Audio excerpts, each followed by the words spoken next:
사도행전 강의 38번째 시간인데요. 막히면 돌아가고 열리면 전진하라입니다. 한번 따라할까요? 막히면 돌아가고 열리면 전진하라. 네. 가족과 함께 제주도 여행을 갔던 적이 있습니다. 갔는데요. 거기에 미로 공원이라는 곳을 방문을 했습니다. 나무들로 만들어진 실제 미로를 걸으면서 출구를 찾는 그런 곳이었습니다. 어릴 적에 그 종이에 그려진 그 미로 찾기 포즈를 굉장히 좋아했던 기억 때문인지 굉장히 기대감이 있었습니다. 그런데 미로에 직접 들어서자마자 예상과는 전혀 달랐습니다. 오른쪽으로 가면 될 줄 알았는데 막다른 길이 딱 막혀 있는 거예요. 그래서 왼쪽으로 방향을 틀면 또다시 벽이 나오는 거지요. 미로 찾기 원래 종이에 있던 건 제가 위에서 이렇게 쳐다보면서 하니까 지금 그 다음에 길이 막혔나 안 막혔나가 보이는데 막상 제가 미로 속에 들어가니까 이게 방향이 보이지 않는 거지요. 완전히 차원이 달랐습니다. 아이들은 아빠만 믿고 있었는데 아빠가 헤매고 있으니까 아빠 또 막혔어 그러지요. 나도 잘 모르겠네 라고 하면서 길을 다시 찾아야 했습니다. 시간이 지날수록 이 방향 감각도 자신감도 사라졌습니다. 결국 막 짜증이 밀려오기 시작했습니다. 미로 공원에서 한참을 헤매다 문득 이런 생각이 들었습니다. 지금 내 인생도 이 미로와 같지 않을까? 어느 길이 옳은지 확신이 없고 또 잘 가고 있다고 믿었는데 막혀 있습니다. 계획을 세우고 기도하며 결정했는데 길이 열리지 않습니다. 답답한 마음에 하나님께 기도하지요. 하나님, 왜 막으시는 겁니까? 바른 길을 가고 있는 거잖아요. 사도 바울도 그랬습니다. 복음을 전하려는 순수한 열정이 있었습니다. 목적은 분명했고 방향도 뚜렷했습니다. 마음가짐도 흔들림이 없었습니다. 소아시아 지역을 돌며 열심히 복음을 전하고 있었습니다. 뜻밖에도 성령님께서 길을 막으셨습니다. 왜 복음을 전하러 가는 길을 막으셨을까요? 왜 발걸음을 멈추게 하셨겠습니까? 하나님의 인도하시면은 여러분 직선 경로만 있는 것은 아닙니다. 때로는 돌아가야 하기도 하고 꼬불꼬불한 그런 길이기도 하지요. 멈춰야 합니다. 어떤 길은 완전히 막혀 있기도 합니다. 그래서 우리 인생이 미로와 같다라는 생각이 듭니다. 막힘과 열림과 전진, 이 세 가지 한번 따라 해볼까요? 막힘, 열림, 전진, 이 세 가지는 하나님이 우리를 인도하시는 방식입니다. 우리는 흔히 열린 문을 인도의 증거로 생각합니다. 성경은 닫힌 문 역시 하나님의 뜻이라고 합니다. 살다 보면 이 사업이 갑자기 막힐 때가 있지요. 또 진로가 열리지 않아서 답답할 때가 있습니다. 심지어는 하나님이 기뻐하시는 그런 이 사역을 하는데 뜻하지 않게 답답하게 일이 풀리지 않아서 힘든 일을 겪기도 하지요. 그 막힘은 실패나 하나님의 징벌이 아닙니다. 오히려 하나님의 그 섬세한 개입일 수가 있습니다. 중요한 것은 그분의 음성에 귀를 기울이는 영적 민감함을 가져야 한다는 것입니다. 하나님이 여시는 문 앞에서 지체하지 않고 순종하는 결단이 필요합니다. 우리 시야는 벽에 가로막혀 있지만 하나님은 위에서 전체를 조망하며 정확하게 그 길을 알고 계십니다. 바울은 바나바와 결별한 후에 신라와 함께 2차 선교 여행을 시작했습니다. 처음에는 1차 선교 여행 때 세워진 그 교회들을 돌아보면서 형제들이 어떠한가 살펴보려고 했습니다. 루스드라에서 디모데를 동력자로 삼았고 갈라디아 지역을 지나면서 교회들을 굳건하게 하는 사역들을 이어갔습니다. 그때 예상치 못한 일이 벌어졌습니다. 오늘 보면 6절, 7절 한번 더 읽어보겠습니다. 같이 읽겠습니다. 성령이 아시아에서 말씀을 전하지 못하게 하시거늘 그들이 부르기아와 갈라디아 땅으로 다녀가 무시아 앞에 이르러 비두니아로 가고 S대 예수의 영이 허락하지 아니하시는지라. 바울은 에베소를 포함한 소아시아 지방으로 복음을 전할 계획이었습니다. 당시 에베소라는 이 지역은 복음을 전하기에 이 전략적으로 아주 중요한 그런 도시였습니다. 성령님께서 그곳으로 가는 것을 그런데 허락하지 않으셨다는 거예요. 아니 좋은 곳에 가서 복음을 전해야 되는데 그러면 막 그 주변 지역이 다 예수를 믿게 될 것 같은데 성령님이 그 길을 막으신 거예요. 그래서 성령님이 밑으로 있는 에베소로 가지 못하게 하니까 남쪽으로 못 가니까 북쪽으로 올라가야 되겠다 생각을 했어요. 그래서 북쪽 지방인 부르기아와 갈라디아 그 내륙 지방으로 가려고 했습니다. 그런데 이번에는 예수의 영이 허락하지 않았다라고 합니다. 성령님이 막으시고 예수님의 영이 허락하지 않았다는 겁니다. 연달아 길이 막힌 거지요. 바울은 이 복음을 전하려는 거룩한 열망으로 가득했습니다. 누구보다 주님의 뜻을 따라 움직였습니다. 누가 봐도 선한 길이지요. 그런데 하나님은 안 된다라고 하셨습니다. 바울에게는 이유 없는 차단처럼 느껴졌을 겁니다. 말씀을 전하지 못하는 것으로 인해 답답했을 겁니다. 막힘은 멈추라는 경고가 아니라 하나님의 음성을 들으라라는 초대입니다. 우리 삶에 여러분 어떤 길이 막히걸랑 하나님이 요 그냥 막아서 아무것도 못하게 하시네가 아니라 어떻다고요? 하나님이 말씀하시는 게 뭔가라고 들을 기회라는 것입니다. 이해되지 않는 상황 속에서 멈추고 듣고 기다리면 더욱 분명한 하나님의 인도하심을 경험합니다. 막히면 때로 더 깊은 하나님의 길로 인도하시는 하나님의 초대하시는 방식입니다. 우리 삶에도 때때로 예상치 못한 막힘이 찾아옵니다. 계획하던 그런 진로가 가로막히지요. 열심히 쌓아 올렸던 그 일이 하루아침에 그냥 막 폭삭 무너지기도 합니다. 믿었던 관계가 끊어지고 원수지간이 되어버리지요. 오랫동안 기도했는데 아직도 감감무소식입니다. 심지어 기도조차 나오지 않을 만큼 낙심이 되기도 하지요. 바로 그 순간이 하나님의 인도하심을 새롭게 배워야 할 자리입니다. 절망 앞에서 무너지는 대신에 무릎을 꿇고 하나님을 바라보아야 합니다. 기도의 자리로 나아가야 합니다. 멈춤은 하나님의 음성을 더 또렷이 듣는 시작점이 될 수 있기 때문입니다. 하나님이 인도하시면 길이 열릴 것이다. 우리 흔히들 그렇게 말하지요. 맞는 말입니다. 하지만 어떤 경우에는 길을 막으심으로 우리를 인도하신다는 거예요. 모세가 그랬습니다. 이스라엘을 향한 열정을 품었습니다. 그는 40세의 나이에 뭔가를 해보려고 했죠. 그러나 길이 막혀버렸습니다. 그래서 그는 미디안 광야에서 40년간 방황할 수밖에 없었지요. 이스라엘 백성 역시 하나님께서 약속하신 약속의 땅 가나안으로 들어가려고 했지만 그들이 불신했을 때 하나님의 길을 막으셨습니다. 그들은 억지로라도 가려고 했지만 결국 길이 열리지 않아서 광야에서 40년간 방황할 수밖에 없었습니다. 하나님은 우리가 걷지 말아야 할 길, 아직 준비되지 않은 길 앞에서 기다려라, 돌아가라 라고 말씀하십니다. 그것은 포기가 아니라 방향 전환이죠. 길이 막힐 때 우리는 스스로 질문해야 합니다. 이 막힘은 어떤 하나님의 초대일까? 이 막힘은 하나님께서 나를 어느 길로 인도하시려는 뜻일까라는 이 질문을 해야 된다는 것입니다. 하나님은 열기도 하시고 기다리게도 하십니다. 심지어 가로막기도 하시지요. 중요한 것은 열림이나 닫힘 그 자체가 아닙니다. 그 앞에서 어떤 태도로 반응하느냐는 나의 태도의 문제입니다. 하나님의 뜻에 순종하려는 자세가 있어야 합니다. 오랫동안 준비해온 계획이 막히고 관계나 사역이 흔들리는 바로 그 자리에서 우리를 훈련하십니다. 막힘은 여러분 실패가 아니라 영적인 민감성을 기르는 기회입니다. 찬양사에게 헌신하며 살아온 한 젊은 목사님이 있습니다. 대학 시절부터 찬양 인도자로 섬겼고 또 졸업 후에는 작은 교회에서 찬양 사역자로 일을 했습니다. 늘 그의 마음에는 더 넓은 또 더 큰 교회에서 하나님을 찬양하고 싶다는 비전을 품고 있었습니다. 그러던 중에 한 교회에서 이 풀타임 찬양 사역자를 찾는다는 소식을 들었습니다. 면접도 잘 받고 또 자신감도 있었습니다. 분위기도 좋았습니다. 당연히 합격할 거라고 생각했지요. 그런데 다른 분으로 결정하게 되었다라는 통보를 받았습니다. 그는 마음이 막 무너졌어요. 실망과 낙심 속에서 하나님께 부르짖습니다. 하나님, 이건 정말 제가 주님을 위해서 하려는 거잖아요. 주님의 영광을 위해 제가 더 많은 일을 하고 싶어 하는 거 주님이 아시잖아요. 근데 왜 막으시는 겁니까? 그로부터 몇 달 뒤에 전혀 생각지도 못했던 곳으로 서서부터 연락이 왔습니다. 과거에 함께 사역했던 이 선배 목사님이 어느 큰 교회로 이렇게 청병을 받고 그에게 찬양사역 전체를 맡아줄 수 있겠느냐고 제안을 한 겁니다. 그 교회는 이전에 자기가 떨어졌던 그 교회보다 또 사역의 영향력도 비전도 모두 다 훨씬 더 잘 맞는 그런 교회였던 것이지요. 그곳에서 더욱 열정적으로 찬양사역을 하게 되었다는 겁니다. 가만히 지나온 세월을 제 삶을 한번 돌아보았습니다.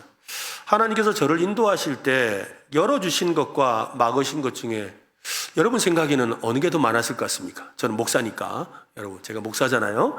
여러분 생각에 제가 하나님의 인도를 받는 데 있어서 하나님이 참 열어준 길이 많았겠습니까? 막힌 길이 많았겠습니까? 네. 열어준 길이 많았을 것 같죠? 그죠? 여러분, 아닙니다. 막힌 길이 너무 많았어요. 막히고 막혀서 여기까지 온 거예요. 잘못 왔다는 뜻이 아닙니다. 막히고 막혀서 하나님이 이곳까지 오게 하시는 거예요. 때로는 우리가 그냥 내 생각에 이렇게 열리면 좋겠다고 생각하지만 하나님은 나를 너무 잘 아시거든요. 그래서 때로는 그걸 막으세요. 왜? 내가 더 온전한 길로, 더 바른 길로 가도록 나를 막으시는 거죠. 갑자기 상황이 닥치기도 하고 기회가 사라지기도 했습니다. 예상치도 못한 반대에 부딪히기도 했습니다. 저도 가로막힌 벽 앞에서 이해할 수 없었죠. 하나님, 내가 뭐 욕심내는 것도 아니지 않습니까? 답답했습니다. 아니, 나더러 어떻게 하라는 겁니까? 또 어떨 때는, 아이고, 이제 진짜 처자식을 데리고 어디 가라는 겁니까? 막막하기도 했어요. 그러나 한참이 지난 지금 그 모든 막힘이 하나님의 깊은 뜻 안에서 이 좋은 은혜로 교회에 서 있게 하셨습니다. 여러분, 하나님 우리를 그렇게 이끌어 가시는 거예요. 아니, 박수는 안 치셔도 돼. 네. 네? 하나님께 영광의 박수를 올리는 건 좋은 일이지만 여러분, 그러나 정말 그래요. 하나님이 여러분의 인생도 그렇게 인도해 오고 계십니다. 가만히 오늘 집에 가서 생각해 보세요. 내가 그때 막히지 않았더라면, 내가 그때 그 집을 샀더라면, 내가 그때 그 직장을 갔더라면, 그죠? 여러분 한번 잘 계산해 보세요. 잘 계산해 보세요. 아마 생각이 다를걸요. 아마 생각이 다를 겁니다. 하나님께서 막으셨기에 더 나은 길로 인도받을 수가 있습니다. 지금은 그때 막아주신 하나님께 감사한 마음밖에 없습니다. 잠언 3장은 이렇게 말씀하죠. 같이 읽어보겠습니다. 시작. 너는 마음을 다하여 여호와를 신뢰하고 내 명철을 의지하지 말라. 너는 범사에 그를 인정하라. 그리하면 내 길을 지도하시리라. 하나님이 여러분의 인생을 지도해 주시기를 바랍니다. 지금 막힌 길 앞에 서 있습니까? 기도했지만 응답이 없고 수고했지만 여전히 막힌 문 앞에서 낙심하고 있는 분이 있습니까? 막힘은 실패가 아니라 방향 수정입니다. 좌절해서는 안 됩니다. 하나님은 닫힌 문을 통해서도 반드시 우리를 인도해 주십니다. 중요한 것은 그 앞에서 낙심하지 않는 것입니다. 그 문이 닫혔다는 사실보다 하나님이 여전히 우리를 보고 계신다는 사실이 더 중요합니다. 지금 그 멈춘 자리에서 하나님의 음성을 다시 듣는 기회로 삼으시기를 예수님의 이름으로 축원합니다. 우리는 종종 이렇게 기도합니다. 하나님 열어주세요. 열어주세요. 길을 보여주세요. 길을 보여주세요. 중요한 것은 여러분 타이밍입니다. 타이밍. 하나님의 열림은 반드시 하나님의 시간표 속에서 이루어집니다. 우리가 원하는 시간표와 다를 수 있습니다. 그래서 기다림은 믿음의 훈련이지요. 바울은 억지로 문을 열려고 하지 않았습니다. 조급함을 내려놓고 하나님의 때를 기다렸습니다. 마침내 하나님은 환상을 통해 말씀하셨어요. 9절 말씀입니다. 읽어보겠습니다. 밤에 환상이 바울에게 보이니 마게도냐 사람 하나가 서서 그에게 청하여 이르되 마게도냐로 건너와서 우리를 도우라 하거늘. 밤의 환상이 바울에게 보였다라는 표현이 참 의미가 있죠. 밤이라는 단어입니다. 밤은 앞이 보이지 않는 시간이지요. 고요하고 침묵만 가득한 시간입니다. 그 밤에 하나님이 보여주셨습니다. 우리도 마찬가지입니다. 일이 잘 안 풀리고 또 사람에게 거절당하고 기도응답이 지연되는 밤과 같은, 칠흑 같은 밤과 같은 그 시간에 하나님이 말씀하십니다. 그런데 하나님이 보여주시는 것은 대단한 청사진이 아닙니다. 어떤 전략이 아니었습니다. 마게도냐로 건너와서 우리를 도우라라는 단순하고도 절박한 요청이었습니다. 그 안에는 하나님의 깊은 마음이 담겨 있었습니다. 바울은 그 음성 속에서 하나님의 부르심을 들었습니다. 마게도냐는 복음이 아시아에서 유럽으로 건너가는 역사적 전환점이 되는 지역입니다. 하나님은 정확한 시간에 정확한 장소로 복음을 보내기 위해서 소아시아와 비두니아의 그 문을 닫으셨습니다. 우리가 보기에는 막힘 같았지만 하나님의 시간표에서는 새로운 길을 열기 위한 정확한 시작점, 출발점이었던 겁니다. 우리도 하나님의 때를 기다릴 수 있어야 합니다. 조급함을 밀어내고 하나님을 신뢰해야 합니다. 빌리 그레암 목사님 여러분 아시죠? 그 목사님에 대해서 지금은 세계적인 복음 전도자로 누구나 기억하고 있습니다. 그러나 그의 시작은 아주 작고 평범했습니다. 초기에는 작은 교회를 순회하며 말씀을 전했습니다. 그의 설교는 종종 외면당하며 은혜 안 됩니다 이러면서 오지 마세요 그러면서 거절당하는 일도 참 많이 있었습니다. 그러나 그는 기도하며 하나님께서 자기에 주신 그 복음 사역에 대한 사명, 그 사명을 가지고 끊임없이 준비하며 하나님의 부르심을 기다렸습니다. 그러던 어느 날 이 로스앤젤레스 대각성 집회라는 하나님의 문이 열렸습니다. 그 집회는 단지 한 지역의 부흥이 아니라 그 집회를 기회를 통해서 이 빌리 그레암은 세계적인 복음 전도자로 하나님이 사용하시는 기회가 되었던 것이죠. 그 문이 활짝 열린 것입니다. 하나님은 지금도 그런 문을 준비하고 계십니다. 그 문은 순종할 준비가 된 사람에게 열리지요. 오늘 우리에게도 하나님은 묻습니다. 문이 열릴 그때에 너는 준비가 되어 있느냐? 문이 열릴 그때에 나는 준비가 되어 있는가? 나는 정말로 그 열린 문을 향해 전진할 수 있는 마음이 있는가? 하나님은 우리에게 다양한 방식으로 길을 보여주십니다. 첫 번째로는 기도를 통해 보여주시죠. 기도는 하나님의 뜻을 분별하는 가장 강력한 도구입니다. 하나님은 그 자기의 길을 기도하는 사람에게 열어주십니다. 여러분 기도를 통해 하나님의 길을 발견할 수 있기를 바랍니다. 두 번째로는 공동체지요. 환상을 본 사람은 바울이었지만 결정은 우리가 곧 마게도냐로 떠나기를 힘썼다라는 표현에서 보듯이 공동체 전체의 순종으로 이루어졌습니다. 하나님의 인도는 언제나 이 공동체 안에서 함께 분별하고 함께 순종할 때 완성되는 것입니다. 세 번째는 사명과 필요입니다. 와서 우리를 도우라는 요청은 하나님의 절박한 음성이었습니다. 그 음성은 그들의 필요였고 바울에게는 사명이 되었습니다. 그렇구나. 내가 저 유럽으로 가서 말씀을 전해야 되는구나 라는 사명이 된 것이지요. 하나님은 그 음성을 듣고 반응할 준비가 되어 있는 사람에게 사명과 소명의 길을 열어주십니다.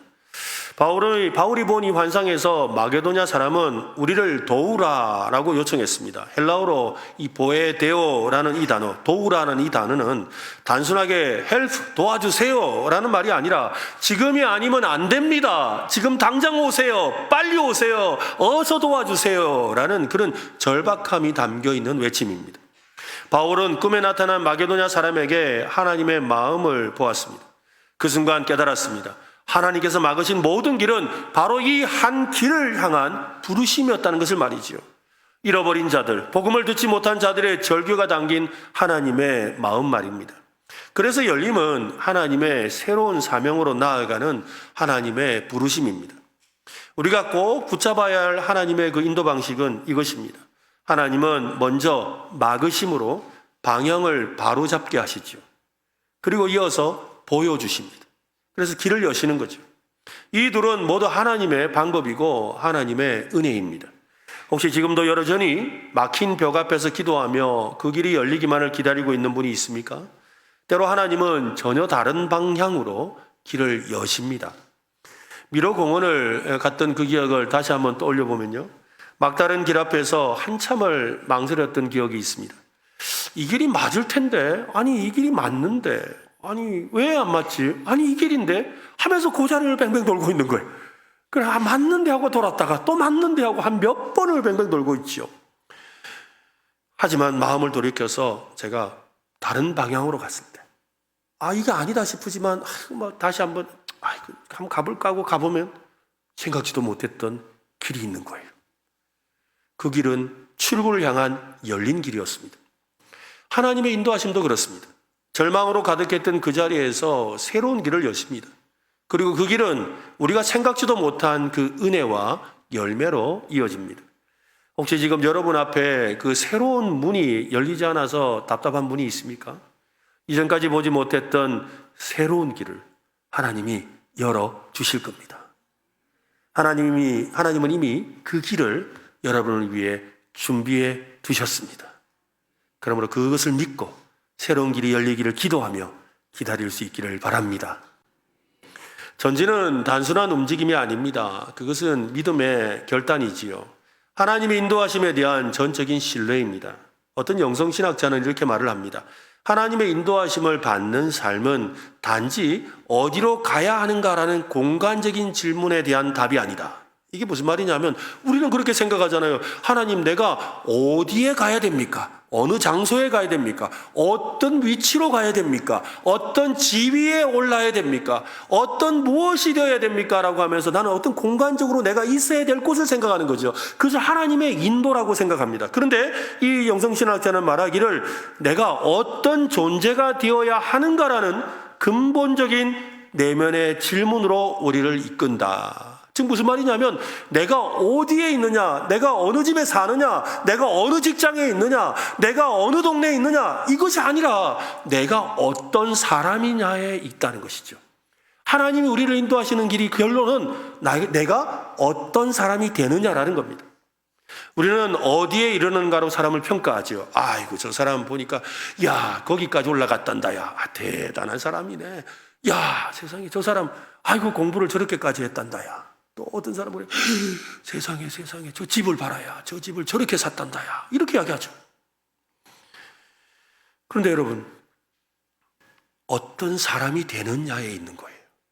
하나님의 인도하심은 우리의 방향을 묻고 존재의 태도를 점검하게 합니다. 막혔을 때 낙심하고 있는가? 열렸을 때 교만함으로 우쭐해 있는가? 스스로 돌아봐야 합니다. 그 모든 순간이 우리의 영혼을 위한 성숙의 과정입니다. 하나님은 닫힘과 열림이 반복되는 길에서 우리를 다듬어 가시는 거예요. 하나님의 사람으로 다듬어 가시는 거예요. 그래서 때로는 막으세요. 그리고 또 기다리게 하시면 나를 연단하셔서 또 열린 길로 가게 하세요. 또 가다가 또 막으세요. 열림과 닫힘을 통해서 우리는 끊임없이 연단받아서 정말로 하나님이 기뻐하시는 사람으로 세워지게 되는 것입니다. 사도 바울도 닫힘과 열림이라는 길을 지나서 지리적 상황길이 아니라 그분의 인도를 따라 전진했습니다. 하나님의 인도하심의 핵심은 길을 찾는 것이 아니라 그분을 따라가는 것입니다. 바울이 환상 속에서 들었던 이 건너와서 우리를 도우라는 외침은 하나님이 지금 어디를 향하고 있는지, 어디에 계신지를 보여주는 것입니다. 중요한 것은 열렸느냐 닫혔느냐가 아니라 하나님이 어디에 계시다는 거죠. 왜냐하면 자기가 남쪽으로 에베소로 가려고 했는데 안 됐죠. 그래서 북쪽으로 가려고 해서 그것은 아니었어요. 그럼 도대체 하나님 어디 계신가요? 하나님 도대체 어디에 계시기에 이렇게 위아래가 다 막히는 겁니까? 근데 하나님은 마게도냐에 바다 건너에 계셨던 거예요. 그래서 와서 우리를 도우라고 하는 금성을 통해서 하나님이 거기 계시는군요 하고 알게 되었다는 거예요. 다시 미로공원에 있었던 그 기억을 또 생각해 봅니다. 쉽게 빠져나올 수 있을 것 같았던 그 길. 근데 한참을 방황을 하면서 방향을 잃고 또 그 자리를 맴돌고만 했던 그 순간들. 길을 잃은 게 아니었어요. 여러분 길을 잃은 게 아닙니다. 방향을 놓친 거지요. 방향을 놓친 거예요. 입구에서 받았던 지도가 가리키는 방향을 놓쳤어요. 인생도 그렇습니다. 문제는 길이 아니라 하나님의 손을 놓친 데 있는 거예요. 여러분 하나님의 손을 놓치면 안 돼요. 공원에서 우리가 아이들 데리고 이렇게 다니면 사람들이 많을 때 여러분 부모가 아이들에게 뭐라 그래요? 뭐라 그러죠? 손 꼭 잡아라. 손 꼭 잡아라. 했는데 어디로 온데 간데 없어져요. 길을 잃은 겁니까? 손을 놓친 겁니까? 길을 잃었나요? 손을 놓쳤나요? 그저 손을 놓친 거예요. 우리도 마찬가지예요. 하나님의 손을 놓친 거예요. 하나님의 손을 찾던 바울은 환상을 통해 발견했습니다. 하나님께서 계신 곳을 말입니다. 그는 지체하지 않고 즉시로 움직이죠. 10절 말씀 읽어보겠습니다. 같이 읽겠습니다. 바울이 그 환상을 보았을 때 우리가 곧 마게도냐로 떠나기를 힘쓰니 이는 하나님이 저 사람들에게 복음을 전하라고 우리를 부르신 줄로 인정함이로라. 곧 힘쓰니 이 짧은 단어들은 바울의 순종하는 속도와 태도를 보여줍니다. 하나님의 그 부르심 앞에서 망설이지 않고 전심으로 즉각 순종했습니다. 하나님의 인도하심은 언제나 다음 걸음을 요구하십니다. 아브라함에게 본토 친척 아비 집을 떠나라 하셨을 때 그는 떠났습니다. 바로에게 가라고 하셨을 때 모세는 떨리는 마음으로 나아갔습니다. 베드로와 안드로에게 나를 따르라 하셨을 때 그들은 즉시로 그물을 버리고 따라갔습니다. 하나님의 사람들은 항상 듣고 보고 전진했습니다. 이 전진은 믿음의 결단이고 순종의 발걸음입니다. 바울은 마게도냐로 가면서 어떤 일이 벌어질지 몰랐습니다. 그냥 갔습니다. 믿고 갔습니다. 순종은 언제나 불확실함이 따릅니다. 그러나 그 불확실한 길을 걸을 때 하나님을 만나고 그분의 손을 잡을 수가 있습니다. 우리는 왜 열어주신 길 앞에서 자꾸만 망설이게 될까요? 길이 열렸어요. 근데 왜 가지 않을까요? 저도 그런 일이 있었어요. 정말로 전도 유망한 길이 열렸어요. 막혀 있다가 갑자기 전도 유망한 정말 그 길로 가면 누구나 아니 정말 기가 막힌 길이 열렸다고 했어요. 근데 막상 저는요 주저했어요. 왜냐하면 그 길 너머에 뭐가 있을지가 두렵더라고요. 내가 그 길을 들어서면 뭐가 나를 기다릴지가 두렵더라고요. 우리는 결과를 먼저 알고 싶어 합니다. 그 길에 접었으면 어떤 결과가 내게 올지를 알고 가고 싶어 하죠. 이 길이 정말 안전할까? 열매가 있을까? 내가 원하는 대로 그런 결과가 있을까? 하나님은 말씀합니다. 먼저 믿음으로 걸어라. 결과는 내가 책임진다. 믿음은 전부가 보일 때 걷는 게 아니라 한 걸음을 내디딜 수 있는 용기입니다. 캐나다 퀘벡 출신의 장폴 도이유라는 이 사람이 있는데요. 그는 젊은 시절에 스키 선수로 활약을 했습니다. 스키를 타다가 이 사고로 이 척수가 손상되어서 전신마비 진단을 받았습니다. 그의 인생은 한순간에 멈춘 듯이 보였습니다. 앞으로 어떤 일도 할 수 없을 것 같았고 사방으로 꽉 막힌 그런 길에서 앞에서 절망해야 했습니다. 그러나 그 자리에서 멈추지 않았습니다. 하나님의 뜻을 묻고 기도하며 방향을 전환하게 됩니다. 휠체어를 타고 스키를 타는 그 장애인 종목에 도전하게 되었고 수년의 훈련 끝에 세계 선수권 대회에서 1위를 하는 그런 일이 있었다고 합니다.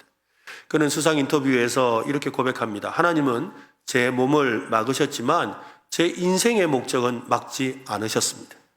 전신마비는 내 길을 막은 게 아니라 다른 길로 인도하시는 하나님의 부르심이었습니다. 그는 지금도 청소년들과 장애인들을 위한 상담과 동기부여 강연을 통해서 하나님의 사랑을 전하고 있다고 합니다.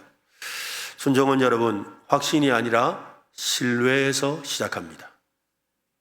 하나님의 길이 열렸다면 전진해야 합니다.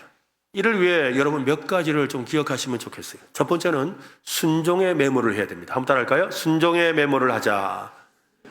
하나님이 주시는 감동이란 말씀을 기도 중에 받았다면 여러분 곧바로 기록 좀 해놓으세요.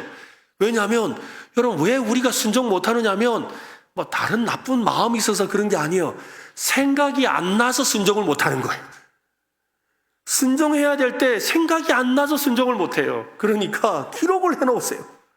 순종은 기억하는 것에서부터 시작하는 겁니다. 막혔던 길 앞에서 열렸던 순간에도 주님의 말씀을 붙잡으면 얼마든지 순종의 길을 걸어갈 수가 있습니다. 둘째로는요, 하루에 또 한 번에 한 걸음 원칙입니다. 한번 해볼까요? 한 번에 한 걸음. 그렇죠? 하루에 한 걸음, 한 번에 한 걸음 걷는 원칙을 실천하는 거예요. 등산하다 보면 입구에 등산 코스를 소개하는 지도가 크게 붙어 있잖아요. 그죠? 지도에 보면은 여기서 어디까지는 몇 킬로, 여기서 어디까지는 몇 킬로, 여기서 또 위쪽으로 가면 몇 킬로, 밑으로 가면 몇 킬로, 저쪽으로 가면 몇 킬로, 그래서 총 몇 킬로 이러면서 또 당신의 위치는 현위치하고 다 그림이 나와 있어요.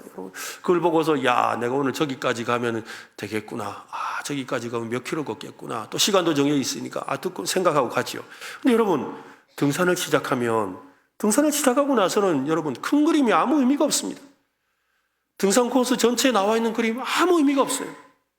그냥 한 걸음 한 걸음 걸어가는 거죠. 걸어가다가 이정표가 나오면 내가 이만큼 걸었구나 하고 아는 거예요. 그리고 또 그 다음 걸어가는구나 하고 또 걸어가는 거예요. 바로 그런 거죠. 지금 내가 딛는 한 걸음 한 걸음이 더 중요합니다.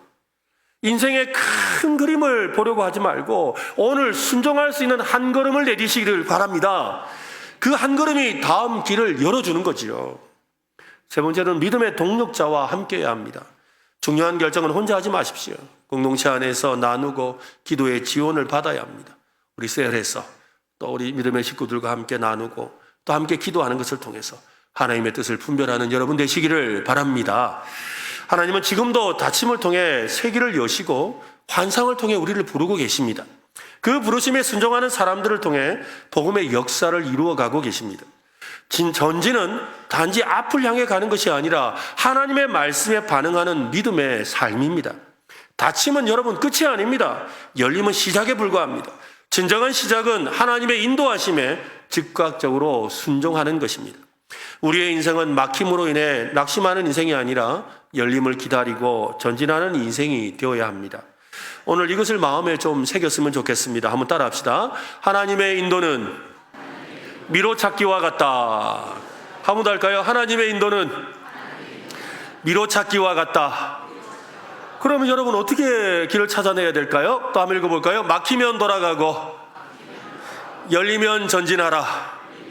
이렇게 단순하면 돼요. 어떻게 하면 된다고요? 막히면 돌아가고 열리면 그렇죠. 누구와 함께?